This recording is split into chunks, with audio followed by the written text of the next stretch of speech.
नमस्कार, आप सब देख रहे हैं पंजाब केसरी। मैं हूं आपके साथ नमिता सचदेव और आज हमारे साथ एक ऐसे लेजेंडरी एक्टर ऑफ बॉलीवुड हैं जिन्होंने टीवी से लेकर फिल्मों और अब वेब सीरीज तक में काम किया है। हमने उनको बहुत सारे किरदारों को प्ले करते हुए देखा है, be it positive characters, negative characters, comedian यानी फनी किरदार हो, सीरियस किरदार हो, आप नाम लीजिए और वो हर किरदार में आपको मिल जाएंगे। और पता है क्या, उनकी सबसे खास बात है कि तब से लेकर अब तक यानी शुरुआत से लेकर अब तक उन्होंने कभी भी ब्रेक नहीं लिया।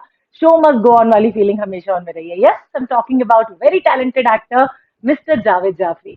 जावेद सर, बहुत बहुत स्वागत आपका। थैंक यू, नमस्कार, सत श्री अकाल और सब ठीक, थैंक यू। तो सर, इस लॉकडाउन में अगर मैंने जितनी भी फिल्में देखी है, मैं कहूंगी उन सब में आप थे। And like you were ट्रेमेंडस, you were fantastic in all of those films. तो भाई मैं सबसे पहले आपसे जानना चाहूंगी, आप में वो जो जैसे मैंने कहा ना, शो मस्ट गो ऑन, और वो you kept on going without even a break, तो ये जो एंथुजियाज्म है एक्टिंग जी का, वो आप में कैसे आया?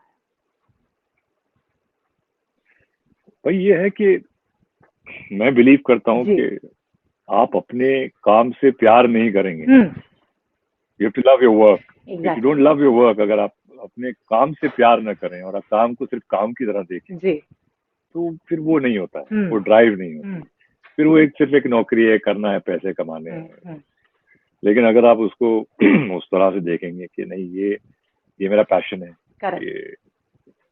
ये ये एक मेरा जिंदगी का एक बहुत अहम हिस्सा है, हम्म। तो उस तरह से अप्रोच करेंगे तो आप उसका मजा भी लेंगे और उसमें हमेशा कुछ बेहतर करने की कोशिश करेंगे, कुछ नया ढूंढने की कोशिश करेंगे। तो आई थिंक ये इंस्पिरेशन आप कही टू कीप गोइंग। तो या तो जैसे मैंने कहा कि आपने अपनी लाइफ में अपने लाइक किरदारों में भी कई सारे रोल्स को जिया है ना। अगर मैं आपकी एक्टिंग करियर की बात करती हूँ, you have been an actor, you have been a dancer, you have been a singer, you have been an MC, a voice over artist, हर तरह के रोल्स और हर तरह के लाइक मैं कहूंगी किरदार आपने किए हैं। Which part of your career did you enjoy the most working into? I देखिए, मेरे लिए मैं अपने आप को एक एंटरटेनर जी। मानता हूँ। जी। और माध्यम कोई भी हो, चाहे वो वॉइस हम्म। के थ्रू हो, बच्चों का डबिंग हो, हम्म। बुगी वुगी हो, हम्म। गाना गाना हो, मुंबई कर लिया, एक्टिंग कर लिया, टेलीविजन कर लिया, वेब सीरीज कर ली। मेरे लिए माध्यम कोई भी हो, आप क्या कर रहे हैं यस। वो मायने ज्यादा रखता है। तो तो मैंने कहा कि, और मैंने हमेशा मतलब सिर्फ एक्टिंग तक मैं महदूद नहीं रहा। मैंने, जैसे आपने कहा कि वॉइस ओवर भी कर लिया, मैंने वीजे भी कर लिया, मैंने राइटिंग भी कर ली, मैंने प्रोड्यूस भी किया। तो बहुत कुछ जो हमारे फील्ड के करेक्ट। डिपार्टमेंट्स हैं, काफी कोई डिपार्टमेंट्स में अपने आप को शामिल किया और सबको एंजॉय किया। तो ऐसा कोई एक नहीं है कि हाँ, एक्टिंग ज्यादा एंजॉय कर लेता हूँ, शायद डायरेक्शन और एंजॉय करूँ, बिकॉज उसमें फिर हर एक डिपार्टमेंट आपके कंट्रोल में है। तो आपका जो एक विजन है और आप किस तरह से एक कहानी को देख रहे हैं और आप उसमें म्यूजिक कैसे डालना है, कोरियोग्राफी कैसे होनी है, परफॉर्मेंसेस कैसे होने हैं, तो मेरे ख्याल से वो मैं सबसे ज्यादा एंजॉय करूंगा। अभी तक मैंने किया नहीं, बट लाइक हाँ, वो मैं एंजॉय करूंगा। तो कुछ ऐसा है जो जावेद सर ने अब फिलहाल तक जो जावेद सर ने अब तक एक्सप्लोर नहीं किया है इन सब के चलते, और वो करना चाहते हैं, या लॉकडाउन में उन्होंने कर लिया एक्सप्लोर? नहीं, ये डायरेक्शन अभी तक मैंने लाइक एडवर्टाइजिंग फिल्म्स की हैं डायरेक्ट, काफी फीचर फिल्म नहीं की है। तो वो मैं करना चाहूंगा डेफिनेटली, और जल्द ही करना चाहूंगा। होपफुली कोशिश करूंगा अगले साल में कुछ हो जाए तो। बट बाकी तो काफी कुछ, जैसे आपने कहा, कोरियोग्राफी भी कर ली, डांस भी कर लिया, गाना भी लिख लिया, गाना भी गा लिया, म्यूजिक में भी शामिल थे, हिंदी ट्रांसलेशन कर लिए, एनिमेटेड लाइक डिज्नी के द इनक्रेडिबल्स या जंगल बुक 2, उसको हिंदी में उसकी ट्रांसलेशन करना। तो बहुत कुछ किया, मजा भी आया, बहुत मजा आया। और क्या बाकी है? हाँ, वो I can't be a music director ऐसा, लेकिन आजकल तो डीजे लोग म्यूजिक डायरेक्टर बन जाते हैं। तो बट वो, हाँ, मैं शामिल हो सकता हूँ म्यूजिक में। जो मैंने एक दो गाने किए अपने खुद के, तो उसमें मैं पूरी तरह शामिल था म्यूजिक। लेकिन मैं म्यूजिक डायरेक्टर नहीं था। तो मैं म्यूजिक की समझ रखता हूँ, लेकिन तो लिरिक्स की भी समझ रखता हूँ। तो शामिल होता हूँ मैं एक टीम में। तो जैक ऑफ ऑल ट्रेड्स कह सकती हैं आप मुझे, मास्टर ऑफ कोई एक कुछ है नहीं, मैं जैसा जैक ऑफ ऑल ट्रेड हूँ, हर कुछ मैं कोशिश इस माध्यम में मैं कर सकता हूँ, मैं I am good at it, तो I think that's good enough मेरे And लिए, of काफी course, you करने give के your लिए, एक आगे बढ़ने के लिए। like मैं कहूंगी, you give your 100% in each of the field, है ना? तो हम ये तो नहीं कह सकते कि everyone can be the ji ji master of every field, लेकिन आप काफी हद तक अपना like 200% देते हैं हर फील्ड में, which is very very good, sir. अच्छा, इसके जी अलावा अगर मैं नेवर किस योर बेस्ट जी। फ्रेंड के बारे में जानना चाहूँ, तो how did this happen to you? मतलब इसमें जो आपका किरदार है उसको कितना आपने एंजॉय किया? हाँ, पहले मैंने समझा कि मुझे बोलेंगे कि बेस्ट फ्रेंड मेरा होगा, मुझे कुछ किस करना होगा, तो मैंने बोला यार वो अब उनका तो फिर जस्ट जोक, तो फिर उन्होंने कहा कि नहीं सर ये है, हाँ, और मुझे इंटरेस्टिंग लगी, और मेरा कैरेक्टर भी बहुत अच्छा था, it's yes. Like a hopeless romantic rock star मामू, तो इट्स लाइक अगर एक एक सेंटेंस में आप कहें तो it's hopeless romantic rock star मामू, जो ऊपर से बड़ा खड़ूस सा लगता है, हाँ, बट एक्चुअली वो रोमांटिक है। 30 साल, I mean which for me was very unusual कि 30 साल हाँ, पहले उस लड़की को जो ये उस जिससे वो प्यार करता था वो चली गई, हाँ, और वो अब तक उसका इंतजार कर रहा है। 30 साल हो गए, इसने शादी नहीं की, इसकी कोई अफेयर नहीं हुआ, और ये इसी उम्मीद के साथ इंतजार कर रहा है कि शायद सोशल मीडिया पे कहीं मुझे वो मिल जाए। आई थिंक दैट वाज मेरे लिए बहुत ही एक खूबसूरत पॉइंट था कैरेक्टर का, और जो बन गया। तो हालांकि बेस्ट फ्रेंड फिल्म में लड़की है तानी, जो मेरी yes, yes, हाँ भांजी जी, है, वो कर रही है, लेकिन मेरी भी एक कहानी है जो होपफुली अगर इसका कुछ आगे बनता है तो उसमें और खुलेगी, और इसका जो एक इस पर्टिकुलर सीजन में दिखाया है कि वो मिल गई जिसको वो चाह रहा था, हाँ, और वो 30 साल बाद वो मिल गई है, अच्छा, और अब वेरी नाइस। उसका यही मकसद है, तो अब वो उसको जाके क्या नेक्स्ट में क्या करेगा देखते हैं। तो वो जो होपलेसनेस वाली फीलिंग थी वो कहीं ना कहीं चली गई है अब इसमें, है ना? हाँ, इसमें अब एंड में एक हाँ, पॉजिटिव नोट पे हमने एंड किया है, ओके, अब देखते हैं आगे क्या बढ़ता है कैसे। अच्छा, तो तो इसलिए मुझे ये अच्छा लगा मुझे, और यंगस्टर्स की टीम है, यस, डायरेक्टर, एक्टर, प्रोड्यूसर जो है वो एक्चुअली उन्होंने मेरे साथ एक फिल्म की थी बेशरम, यस, ओके, रणवीर कपूर के साथ, तो उसमें मैं मतलब विलेन था, और he was an executive producer on that. So it was nice to come back to work with him again. And बाकी की टीम में मुझे लगा कि यंगस्टर्स के साथ काम करना जरूरी है, it's important to go with the times कि क्या हो रहा है। तो I think it was interesting and I am glad कि मैंने किया, और मेरे को सबसे बड़ा जो एक आप कहें the carrot which was dangled for me, which I felt was कि शूट कैसे करेंगे, कि हम लॉकडाउन में जो डायरेक्टर हैं वो अपने घर में बैठे हुए हैं, जो सिनेमेटोग्राफर हैं वो दुबई में है, एक एक्ट्रेस जो है वो लंदन में है, एक एक्ट्रेस दिल्ली में है, मैं यहाँ हूँ, लड़का जैन वो यहाँ पे बॉम्बे में है, तो हम कैसे काम करेंगे, कैसे करेंगे, हाउ विल, तो मेरे लिए वो बहुत इंट्रीगिंग था कि ये कैसे करेंगे, अब वो मुझे इसका एक हिस्सा बनना है, क्योंकि ये पॉसिबल कैसे होगा और इसको अचीव क्या होगा, फाइनल रिजल्ट क्या होगा, तो ये मेरे लिए बहुत ज्यादा इंटरेस्टिंग था। बट सर यहाँ पे जानना चाहूंगी, आई एम सॉरी आपको रोक रही हूँ, यहाँ पे एक वर्चुअल बॉन्डिंग होती है, और एक जो आप एक्टर्स के को एक्टर्स के साथ काम करते हो तो सामने उनके साथ में एक बॉन्डिंग होती है, तो उसमें क्या आपको डिफरेंस लगा? मतलब वो वर्चुअल बॉन्डिंग ही रही या वो एग्जैक्टली वैसी बॉन्डिंग थी जैसी आप काम करने के बाद? अभी देखिए, एक मेरे लिए एक एक्सपीरियंस हो चुका था, मैंने एक फिल्म की थी जजंतरम ममन। यस यस, हाँ जी, आपने पता नहीं देखिए मैंने, ऑफ कोर्स, हाँ जी। तो उसमें पूरी फिल्म में मैं ऐसे लकड़ियों से बात कर रहा था, क्योंकि मैं बड़ा हूँ और वो तो छोटे छोटे कैरेक्टर, तो मेरा पूरा आसपास ग्रीन स्क्रीन और ब्लू स्क्रीन होता था, और मैं वो कैरेक्टर से एक लकड़ी है, एक लकड़ी यहाँ है, एक लकड़ी यहाँ है, उनसे बात कर रहा हूँ। तो वो जो एक्सपीरियंस था ना कि हाउ आप किस तरह बात कर सकते हैं कि एक्टर है नहीं सामने, एक्सप्रेशन उसके है नहीं आपके सामने, बट यहाँ एटलीस्ट वो सामने जूम कॉल पे एक्टर मेरे साथ था, और हम सीन ऐसे कर रहे थे जैसे आप और मैं बात कर रहे हैं, तो हम सीन ऐसे कर रहे थे, तो टेक्निकली स्पीकिंग उसमें कुछ आई डिडंट मिस एनीथिंग, कि अगर वो सामने बैठे होते और मैं ऐसे आपसे बात कर रहा हूँ, आपकी आंखों में आके देखकर आपके एक्सप्रेशन देख रहा हूँ, आपकी आवाज सुन रहा हूँ मैं, तो मेरे लिए it didn't make much of a difference, performance level में कोई फर्क नहीं पड़ा। तो I think it was interesting, very nice. तो लाइक एंड आई थिंक वो जो रिजल्ट उसका इज देयर, वो तो दिख ही रहा है ऑफ कोर्स सर, तो लगेगा नहीं कि लेकिन कई बार एक्टर्स को देख के हमें ये नहीं पता लगता कि कितनी लाइक मुश्किलें हुई होंगी अपने लेवल पे उनको शूट करने में, बिकॉज डायरेक्टर तो अपने घर पे बैठे हैं, आपको सब कुछ खुद ही बनना है, डायरेक्टर भी आप खुद ही हो, एक्टर भी आप खुद ही, आपको लाइट्स भी खुद ही सेट करनी है। तो वो क्या प्रॉब्लम्स होती हैं जो आपको फेस करनी पड़ी during the lockdown shoot? Director आप खुद नहीं हो, बिकॉज डायरेक्टर आपके साथ जूम कॉल पे है, Okay. डायरेक्टर आपको देख रहे हैं और बोल रहे हैं सर इसमें यहाँ पे इसको थोड़ा ऐसा कर देते, इसको यहाँ यहाँ ये नहीं करके ऐसा कर ले, तो फाइन।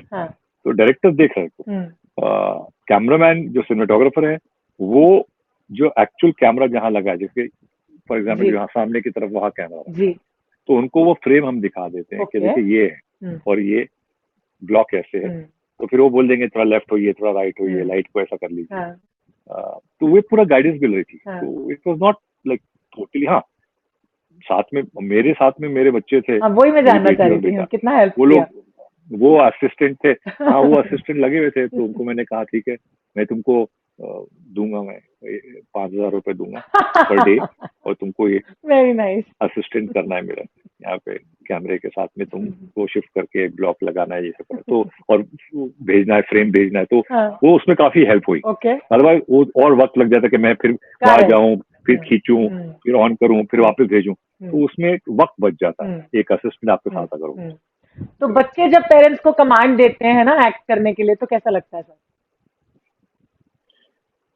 हाँ उन्होंने एक्चुअली उनका कमांड नहीं था, बिकॉज कमांड जूम कॉल पे डायरेक्टर बोलता है okay sound on action action clap done take, तो वो हो रहा था। तो technically they were following orders also. अच्छा, मुझे तो ये लग रहा है इनफैक्ट जब शूटिंग हो रही होगी तो जितने भी यंग एक्टर्स की टीम आपके साथ लाइक शूट में रही होगी, उनको कहीं कंफ्यूजन ना हो जाता हो कि वो अपने से सीनियर एक्टर के साथ काम कर रहे हैं या अपने से छोटे एक्टर के साथ काम कर रहे हैं, यंग एक्टर के साथ काम कर रहे हैं, since you are ever young actually. अब वो आपको उनसे पूछना पड़ेगा, बिकॉज वो उनके जहन में क्या गुजर रही थी या वो किस तरह सोच रहे थे। लेकिन मैं कभी किसी को छोटा या नया नहीं समझता हूँ। एक एक्टर मेरे सामने है, तो चाहे वो एक्टर 60 साल के हों, 70 के हों या कोई 20 साल के हों, मेरे सामने मेरा कैरेक्टर है, उनका वो कैरेक्टर मैं अपना प्ले कर रहा हूँ। तो जब मैं कैरेक्टर में स्क्रिप्ट में आता हूँ तो फिर वो जहन में नहीं होता कि भाई ये कोई न्यू कमर है या कोई बहुत एक्सपीरियंस बड़ा एक्टर है, आप अपने कैरेक्टर में। Exactly. तो आई थिंक वो अप्रोच जब रहता है तो सामने वाले को भी लगता है कि हाँ यार ये कैरेक्टर में अपना काम कर रहे हैं। एंड जिस तरह से जो डायरेक्टर ने कहा या उनके इंस्ट्रक्शन, तो डायरेक्टर की एक सोच है, बिकॉज डायरेक्टर फाइनली जो फुल पिक्चर है वो सिर्फ डायरेक्टर देखता है, हम सिर्फ अपना देख सकते हैं, उसको देखना है कि ये सीन में ऐसे हुआ था, वहां ऐसा करूंगा मैं, ये कट करूंगा, तो you have to follow the director. And as an actor आपकी ड्यूटी होती है कि वो डायरेक्टर आपको गाइड करेगा कि आपका फर्ज ये होता है कि आप बेस्ट क्या वेरिएशन दे सकते हैं डायरेक्टर कि सर मैं ऐसे भी कर सकता हूँ, मैं ऐसे भी कर सकता हूँ, मैं ऐसे भी कर सकता हूँ, आपको क्या पसंद है, तो वो आपकी ड्यूटी है as a director. And I think beyond that script writer ने लिखा है, डायरेक्टर बोलेगा ये करिए, कैमरामैन ने कहा यहाँ पर, सिनेमेटोग्राफर कहेगा आप यहाँ से ये एंगल रखिए, यहाँ से ऐसे बोलिए, तो बाकी तो एक्टर को लाना ये है कि मैं इसमें वेरिएशन क्या कर सकता हूँ, मैं क्या टोनालिटीज चेंज कर सकता हूँ, एक्सप्रेशन किस तरह के अलग अलग दे सकता हूँ, तो मैं I stick to that. So I think वो आपको बाकी के जो कास्ट और क्रू हैं उनसे पूछना पड़ेगा कि हाउ दे फेल्ट के was I easy to work with और what. So do you get to learn from the young actors of the team some new things? Yeah, of course. आपको learning तो constantly on रखना पड़ेगा।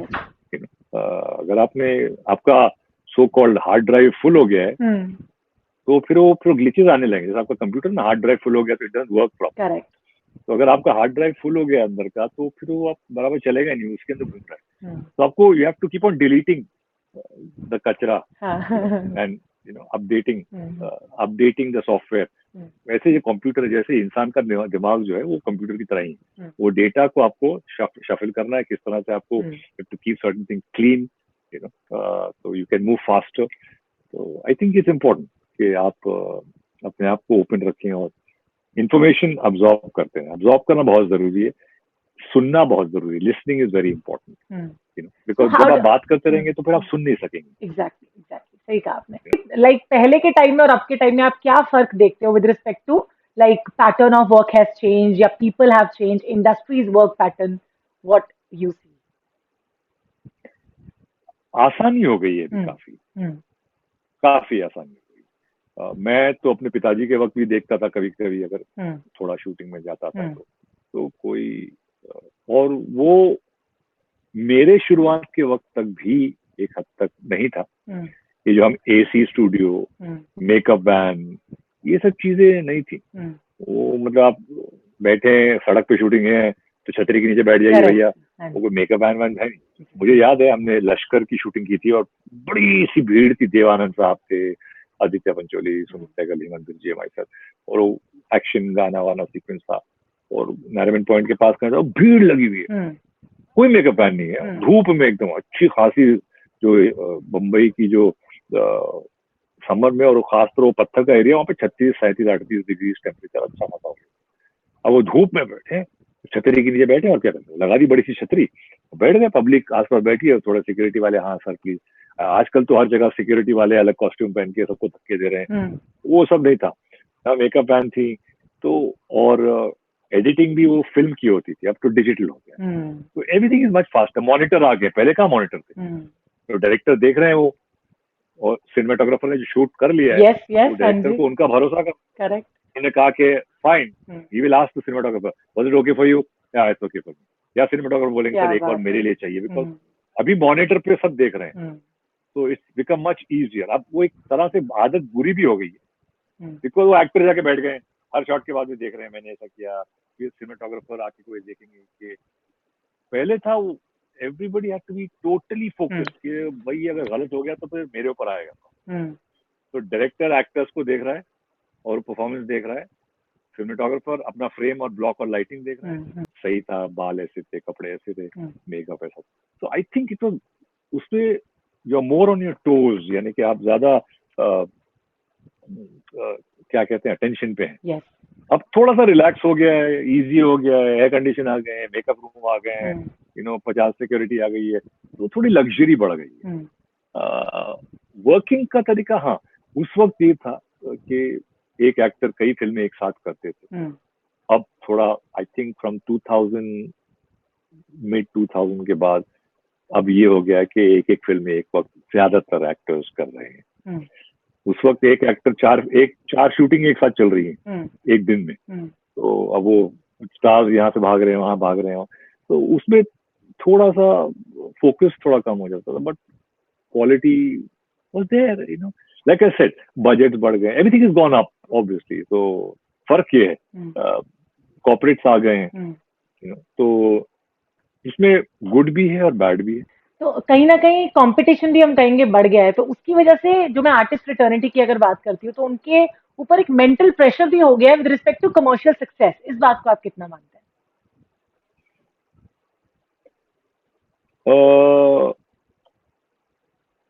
देखिए, commercial, because मैंने कहा business, एक business structured business हो गया है, हालांकि अभी तक एक रिकग्निशन फिल्म इंडस्ट्री को as a proper industry by the government as a recognition नहीं, कि हमारे जो जैसे बाकी इंडस्ट्री होती है, मैन्युफैक्चरिंग है, स्टील है, वगैरह वगैरह, तो हमारी इंडस्ट्री को वो प्रॉपर बेनिफिट्स और रिकग्निशन जिससे होते हैं वैसे मिला, अभी तक नहीं मिला है स्टेटस। बट इतने सारे लोग, देखिए आपने बोला कि बड़ी हो गई इंडस्ट्री, अभी बड़ी तो हर चीज हो गई ना, पॉपुलेशन भी बढ़ गया है, जो 40 साल पहले पॉपुलेशन था तो आज पॉपुलेशन बढ़ गया है, प्रोग्रेस किया है कंट्री ने, इकोनॉमिकली हम बेहतर हो गए हैं, हमारी कंडीशन थोड़ी बेहतर हो गई है, सो आई थिंक ये तो हुआ है, रिस्पॉन्सिबिलिटी बढ़ जाती है। तो हर एक बिजनेस हो, चाहे आप एक रेस्टोरेंट होटल चला रहे हैं या एक ठेला चला रहे हैं, या आप बटाटा वड़ा बेच रहे हैं, कोई भी काम कर रहे हैं, तो हर एक तो वो आप सोचेंगे कि मेरी भाई आमदनी कितनी है, मेरा मुनाफा कितना हुआ है, तो वो तो हर जगह होगा।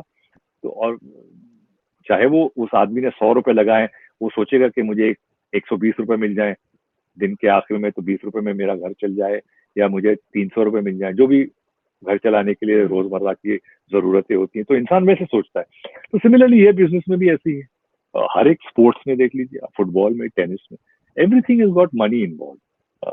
तो इट्स अ होल सर्किल, और इससे कई लोगों की रोजगार भी चल रहे हैं, ऑब्वियसली एक इंडस्ट्री है। तो lightman, spot boy, distributors, film maker, theatre में लोग काम करने वाले, टेलीविजन में, तो इतनी इंडस्ट्री है, बहुत सारे लोग एम्प्लॉयड हैं इसके अंडर। जैसे आप भी काम कर रही हैं, तो आपकी जुड़ी हुई है ना किसी तरह इंडस्ट्री से, बिकॉज आप इंडस्ट्री के बारे में बात कर रही हैं। तो ऐसे कितने अपेंडेजेस हैं जो फिल्म से जुड़े हुए फैलते हैं मीडिया के जरिए, प्रिंट मीडिया हो गया, विजुअल मीडिया, तो इट्स अ बिग इंडस्ट्री, और जिम्मेदारी बढ़ जाती है।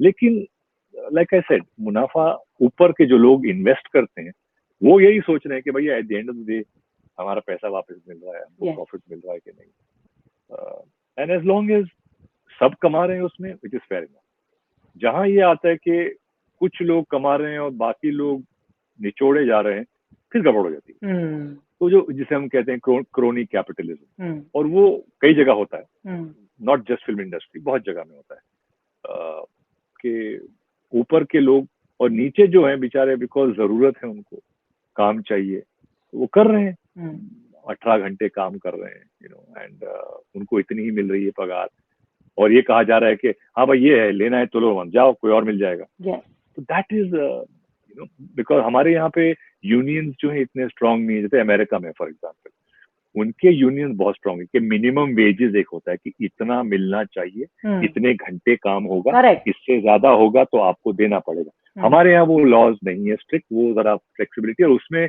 बहुत अनड्यू एडवांटेज ले लेते हैं लोग वर्कर्स के, चाहे वो एक्टर्स के भी हों या जनरल वर्कर्स हों, लाइटमैन, स्पॉट बॉय, इलेक्ट्रिशियंस वगैरह वगैरह। तो आई थिंक ये थोड़ा एक्सप्लॉयटेटिव नेचर है, we have to sort it out I think कहीं ना कहीं। बट प्रॉब्लम क्या होता है ना कि यूनियन स्ट्रांग ना होने की वजह से वो कहेंगे अच्छा आप नहीं कर रहे, ठीक है वो कर लेगा। अब वो बेचारे को इतनी जरूरत है, तो बोलेगा सर मुझे आप 2 रुपए दे देंगे मैं कर लूंगा। करेक्ट। हालांकि उसकी कीमत 20 रुपए है, लेकिन वो बेचारा मजबूर इतना है कि चलो मैं 2 रुपए में कर। This is called crony capitalism, और वो सिस्टम जब हो जाता है तो वो इट्स एन इम्बैलेंस, वो सही नहीं होता। तो I think we have to be careful, और कहीं ना कहीं ये बैलेंस सही हो जाए तो ग्रेट। और जिस तरह से आपने बात की कि मतलब अपने जितना उनमें टैलेंट होता है लोगों में, उससे कम में वो काम करने में तैयार हो जाते हैं, तो एक सवाल मैं यहाँ पे करना चाहूंगी कि this happens mostly with the like outsiders of the industry, या फिर इंडस्ट्री के जो लोग जुड़े हुए हैं, जैसे अगर मैं स्टार किड्स की बात करती हूँ, क्या उनके साथ तो ऑफकोर्स ऐसा नहीं होता, तो बिकॉज उन्हें जरूरत नहीं है उतनी पैसे की, कह सकते हैं, लेकिन जो बाहर से आते हैं उन पे इस चीज का प्रेशर थोड़ा ज्यादा रहता है, आपको नहीं लगता? ऑफ कोर्स, लेकिन ओके, आप आईटी में ले लीजिए, आपने एक ऐप बनाया फेसबुक का, आप एक घर में रहते हैं, 4 बेडरूम हॉल, आपके पास घर है, खाना है, छत है, गाड़ी है, लेकिन आपने एक ऐप बनाया, बहुत अच्छा ऐप है, वो ऐप बिकने में 2 साल लगेंगे, आपको सर्वाइव करना है, आपके पास इतने ही पैसे हैं और इतना इनपुट दिया है आपने। वही चीज अगर एक लड़का जो एक पेइंग गेस्ट में रह रहा है 4 लड़कों के साथ में, और कहीं से आया है मुंबई में, और काम वही कर रहा है, लेकिन उसके हालात जो हैं, ये कौन डिसाइड करेगा? ये तो डेस्टिनी है ना भाई, कि कोई यहाँ पैदा हुआ है, कोई वहां पैदा हुआ है, वो भी वही चीज डेवलप कर रहा है, वो भी वही चीज डेवलप कर रहा है, लेकिन इसके पास इतना वक्त और थोड़ा पैसा है कि he can stay put for 2 years। वो बंदा 2 साल तक नहीं बैठ सकता, बिकॉज उसको सर्वाइव करने के लिए पैसा चाहिए। इसके पास थोड़े पैसे हैं कि भाई घर है, चलो घर है, मेरे को घर के भाड़े की फिक्र नहीं, खाने की फिक्र, इतना मेरे पास है, यही मेन चीज होती है। सर पे छत हो और पेट में खाना हो, बाकी ठीक है, पॉकेट मनी नहीं है, मैं भाई मेरे पास खर्च के लिए, वो चल जाएगा। लेकिन ये जो लग्जरी है जो आप कह रही हैं कि जिनके पास है कुछ, तो ये सिर्फ नॉट नेसेसरी कि वो आप फिल्म इंडस्ट्री के हैं कोई, तो आप के लिए इजी, नो नॉट नेसेसरी कि ये, फॉर एग्जाम्पल कोई दिल्ली का बहुत बड़ा पैसे वाले का बेटा है, वो भी आया है यहाँ पे कुछ बनने के लिए, बहुत लोग आते हैं, कोई ज्वेलर के बेटे हैं, कोई बहुत बिजनेसमैन के बेटी है, वो भी आ जाते हैं फिल्म में ट्राई करने के लिए। तो how do you explain that? Correct, it's not necessary, it is the economic condition of that person. हो सकता है कि एक बहुत ही जूनियर आर्टिस्ट का एक बेटा है जो बहुत अच्छा एक्टर है, लेकिन उसके घर के हालात अच्छे नहीं है, क्योंकि उसके फादर का उतना ही काम है, लेकिन वो टैलेंटेड है, तो लेकिन उसका फादर फिल्म इंडस्ट्री का है, तो क्या उसे नेपोटिज्म कहेंगे? क्योंकि वो बोले आप तो फिल्म इंडस्ट्री के हैं, आपके फादर का तो इंडस्ट्री में का ताल्लुकात होंगे। एंड ये कॉन्टैक्ट वाला सिलसिला तो हमारे इंडिया में हर जगह चलता है, यानी वो तो कहीं भी चलता है, आई बिलीव, है ना? किसी भी इंडस्ट्री ना। ये देखिए, ये आप जो ये नेपोटिज्म एक वर्ड आ गया है, एक फैंसी बड़ा सा वर्ड अंग्रेजी का, नेपोटिज्म क्या नेपोटिज्म है भैया? अगर फॉर एग्जाम्पल मैंने कहीं और भी ये बात कही है कि धर्मेंद्र साहब अपने बेटे के लिए एक फिल्म बनाते हैं, राजेंद्र कुमार साहब अपने बेटे के लिए एक फिल्म बनाते हैं, सुनील दत्त साहब अपने बेटे के लिए एक फिल्म बनाते हैं। क्या आपसे पैसे ले रहे हैं? उन्होंने अपने पैसे लगाए, उन्होंने कहा भाई मैंने एक पौधा उगाया है, मैंने इसको ट्रेनिंग दी है, मुझे लगता है इसमें टैलेंट है, मैं चाहता हूँ आप लोग इसको देखिए, मैं अपने पैसे लगा रहा हूँ, मैं फिल्म बना रहा हूँ। अब पैसे ऑडियंस से तो पैसे लिए नहीं ना, ऑडियंस बोलेगी बकवास है, हटाओ, नहीं देखना, क्या करेंगे आप? यू नो, हो गई फ्लॉप फिल्म आपकी। ऑडियंस लाइक करेगी तो ही वो चलेगा ना भाई। And even people, normal people, ordinary people are making their like YouTube channels and all, वो भी तो खुद से कर ही रहे हैं ना। हाँ नहीं, बट फिल्म का एक स्ट्रक्चर अलग था, मैं समझता हूँ, पैसे लगते थे, डिस्ट्रीब्यूशन होता था। लेकिन अगर आप देखेंगे तो अगर आप रेशियो देखेंगे तो not even 5% is with in the industry, 95% तो बाहर की है ना। आप बाकी लोगों को क्यों नहीं गिन रहे? डायरेक्टर, राइटर, प्रोड्यूसर, आप दिलीप कुमार साहब कहाँ से आए, राजेश खन्ना साहब कहाँ से, अमिताभ बच्चन साहब कहाँ से आए, शाहरुख खान कहाँ से आए, अक्षय कुमार कहाँ से आए? ठीक है, आप देख रहे हैं सलमान खान, अबे सलमान खान की पहली पिक्चर तो फ्लॉप हो गई थी, उनके फादर ने लॉन्च नहीं किया था उनको, उन्होंने खुद मेहनत की थी सलमान ने, और हम जानते हैं बचपन के दोस्त हैं हमारे, और मॉडलिंग करी वगैरह कर करके किस तरह से पहली फिल्म में ब्रेक मिला, फ्लॉप हो गई। उनके फादर ने बोला नहीं कि मैं फिल्म बनाऊंगा आपके लिए, फादर ने बोला कि ठीक है हम भी मेहनत करके तुम अपनी करो। फिर मैंने प्यार किया मिल गई, वो पब्लिक को पसंद आ गई, बात आगे बढ़ गई, तो उसमें नेपोटिज्म कहाँ है? सिमिलरली मेरे फादर ने, मैंने मेरे फादर को कहा कोई मुझे बुलावा आया बाहर, बिकॉज मैंने ऑल इंडिया डांस चैंपियनशिप जीती थी, उनको एक बहुत अच्छा डांसर की जरूरत थी, तो मुझे कॉल आया कि भैया मिलना, नॉट बिकॉज कि मेरे फादर ने उनको कहा था कुछ। सिमिलरली मेरे बेटे के लिए मैं तो कहीं गया नहीं ना, मैंने किसी से बात की, वो तो अमेरिका में पढ़ रहा था, वो यहाँ पे आए तो संजय भाई ने, बंसाली साहब ने उनको देखा, उसने कहा कि यार अच्छा है, पोटेंशियल है, आई वांट यू, चलो ठीक है। उनको तो पता भी नहीं था कि मेरा बेटा है।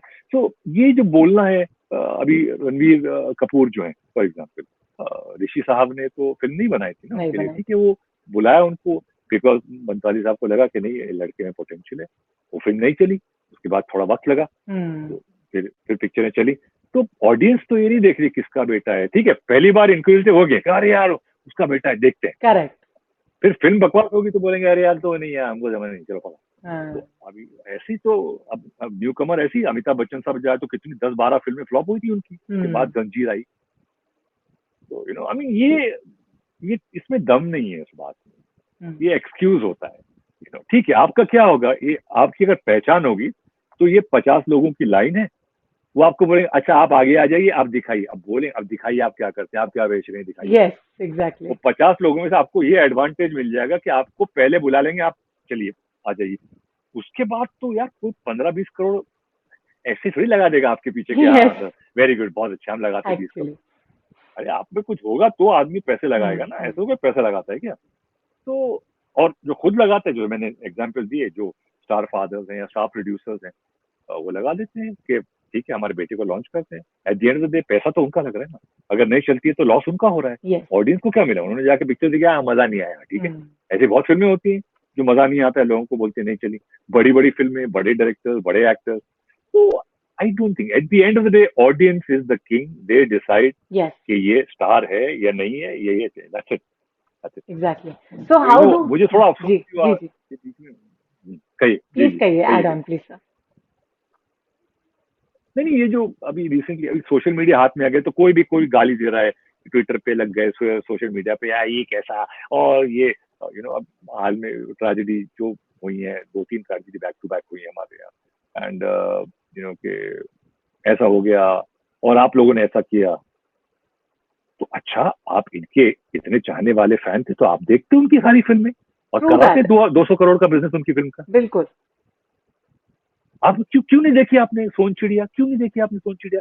200 करोड़ का बिजनेस क्यों नहीं करा? अगर आपको लगता है कि नहीं very boss, don't give me this bullshit. At the end of the day audience भी यही है कि नहीं यार जमा नहीं है, वो सब होता है। तो it is all about business, it's about hit, making good film, bad film, producer का भी वही मकसद होता है कि हम अच्छी फिल्म बनाए, हमारी पिक्चर, हमारे साथ जो जुड़े हैं लोग, चाहे वो स्टार्स हो नॉन स्टार हो, ये एक्टर की लाइकिंग है पब्लिक में, तो सलमान खान को इतने पैसे मिलते हैं, तो अक्षय कुमार को इतने पैसे मिलते हैं, तो वो उनको लगता है कि देयर सम गारंटी कि इतनी मिनिमम ऑडियंस आ जाएगी। फिर वो फिल्म नहीं चलती है, वो अलग बात है, बट ये जो स्टार्स होते हैं उनकी एक, हाँ, इनकी इतनी फैन फॉलोइंग है, तो ये लोग में से इतने तो आके देखेंगे फिल्म को। तो let's face it, let's not blame, ये ब्लेम गेम मत डालें। किसी की पर्सनल ट्रेजेडीज हो जाती हैं, कोई क्या गुजर रही है, उससे क्या गुजरे, वी डोंट नो, उसके अंदर रहन में वी डोंट नो। वो सिर्फ जो करीबी लोग हैं, उनके माँ बाप, फैमिली, बहुत करीबी दोस्त, शायद वो ही जान पाएंगे कि क्या गुजर रही थी, और अगर कुछ गुजर रही थी तो फिर हेल्प क्यों नहीं की। और वो हेल्प के लिए फैमिली और क्लोज फ्रेंड्स ही होते हैं। ये इंडस्ट्री की जिम्मेदारी नहीं है हेल्प करना, या आपके ऑफिस या आपकी बॉस की जिम्मेदारी नहीं, या आपके माँ बाप, आपके भाई बहन, आपके दोस्त, इनकी जिम्मेदारी कि उनका एंटेना ऊपर रहे कि भाई कुछ गड़बड़ है, जरूरी है बात करना। यू कांट ब्लेम, नहीं है वो इंडस्ट्री या वो आपकी, कैसे भाई, आप कहाँ थे? You can not blame them, exactly. वो तो होगा, it is a cut throat, हर जगह कट थ्रोट है वो। आप एडवर्टाइजिंग में जाइए, कॉर्पोरेट लेवल में जाइए, न्यूज चैनल में जाइए, आप के प्रिंट मीडिया में जाइए, हर जगह चलेगा, कुछ ना कुछ फेवरेटिज्म होगा, ये होगा।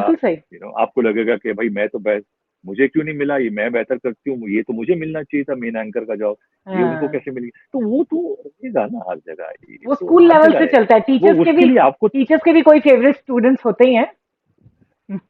You have to be ready के जिंदगी में, जो अंग्रेजी में कहावत है, the bouquets with the brickbats बैट्स, कि आपको जो फूलों का गुलदस्ता है तो फिर आपको पत्थर भी मिलेंगे, और आपको प्रिपेयर्ड रहना है। और फिल्म इंडस्ट्री जो है बहुत सॉफ्ट टारगेट है, फिल्म इंडस्ट्री बहुत सॉफ्ट टारगेट है। आप किसी पॉलिटिकल लीडर के बारे में कुछ कह दें, अरे बकवास, इसने ऐसा किया, अगले दिन उसके फॉलोअर्स या उसके पार्टी वाले आएंगे, वो मुंह काला करेंगे, ऑफिस तोड़ देंगे, गाड़ी की चीजें तोड़ देंगे, ये सब करेंगे। फिल्म इंडस्ट्री तो कुछ नहीं कर सकते बेचारे ना। 10 गालियां दे दोगे आप, क्रिटिक्स ने बोला बुलशिट ये वो वगैरह, क्या करेंगे? वहाँ ठीक है, सुन लिया आप, सही बात है। आप तो नहीं जाके कि कोई दादागिरी करके पहुंच गए लोग और बोला कि तूने क्यों बोला मेरे बारे में ऐसा, जो पॉलिटिक्स में होता है। हमारे यहाँ तो बेचारे हो, सॉफ्ट टारगेट है हम। तो या we have to be prepared, थोड़ा रहना पड़ता है, थोड़ा टफ रहना जरूरी है, बिकॉज ये होगा।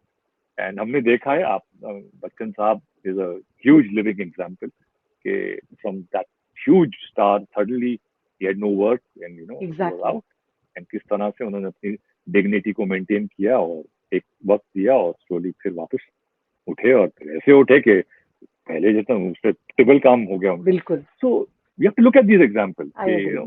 मायूस नहीं होना चाहिए, मायूस मत हो जिंदगी से, कुछ ना कुछ बन के जो भी मिले हाथ में, कि कि किसी ने, वही अंग्रेजी में, कि if life hands you a lemon, अगर एक नींबू आपके हाथ में आए तो आप क्या करेंगे? नींबू से क्या करूंगा? निचोड़ो, नींबू पानी बनाओ, भेज दो, मेक द बेस्ट, व्हाटएवर जो हाथ में है आपके, make use of it. Exactly. I think ये मायूस ना होना चाहिए, जो आपको दिया है आपके हाथ में, उसका make the best of what you have. We have to be a fighter always. और आपसे जुड़े हुए कई लोग हैं, आप तो चले गए किसी वजह से, लेकिन उनपे क्या गुजरी, आपके माँ बाप, आपके दोस्त, आपकी बीवी, आपके बच्चे, जो भी। तो ये सोचना भी थोड़ा जरूरी होता है। मैं समझ रहा हूँ कि लोगों पे क्या गुजरती है, और उसके लिए ये एक तरह से, जैसे हर एक बीमारी होती है, किसी को दिल की बीमारी है, दिमाग की बीमारी है, फिर उसका एक इलाज होता है, अलग अलग तरीके के इलाज होते हैं, फिर आप उस तरह के दोस्तों के थ्रू, फैमिली के थ्रू, सपोर्ट सिस्टम होता है। I think it's important, support system जरूरी है हर इंसान की जिंदगी में। या तो बहुत टफ हो कि भाई okay I will face it, मैं ले लूँ, या तो अगर लग रहा है कि मैं थोड़ा वीक हूँ और मैं ये शायद बर्दाश्त ना कर पाऊँ, तो सपोर्ट सिस्टम लो, पे सपोर्ट लेके चलो। जैसे कि हमको भी एक्टर को ना, कोई मुझे एक पीआर चाहिए, मुझे एक डिजिटल पीआर मेरा एक कोई हैंडल कर रहा है, मेरे को पब्लिसिटी कोई हैंडल कर रहा है, मेरा मेकअप को हैंडल कर रहा है, मेरा पैसे का बिजनेस कोई और बात कर रहा है, तो ये सपोर्ट सिस्टम है आपका। करेक्ट। तो उसी तरह आपको इमोशनल सपोर्ट सिस्टम भी चाहिए। बहुत अच्छी बात, important. Exactly, we all have to be. तो बहुत बहुत शुक्रिया करना चाहूंगी सर आपका, आपने इतनी अच्छी बात हमसे कही, और आई बिलीव कि लोगों को भी इससे बहुत कुछ सीखने को मिलेगा. They'll get inspired with this, and all the very best to you for hopefully never. वही है. Yeah. Thank you. Thank you. आप कुछ कह रहे थे sir. Keep smiling. You've got a beautiful smile. Keep smiling. Thank you so much, sir. Please stay home, stay safe. Bye bye. Take care. God bless. Thank you.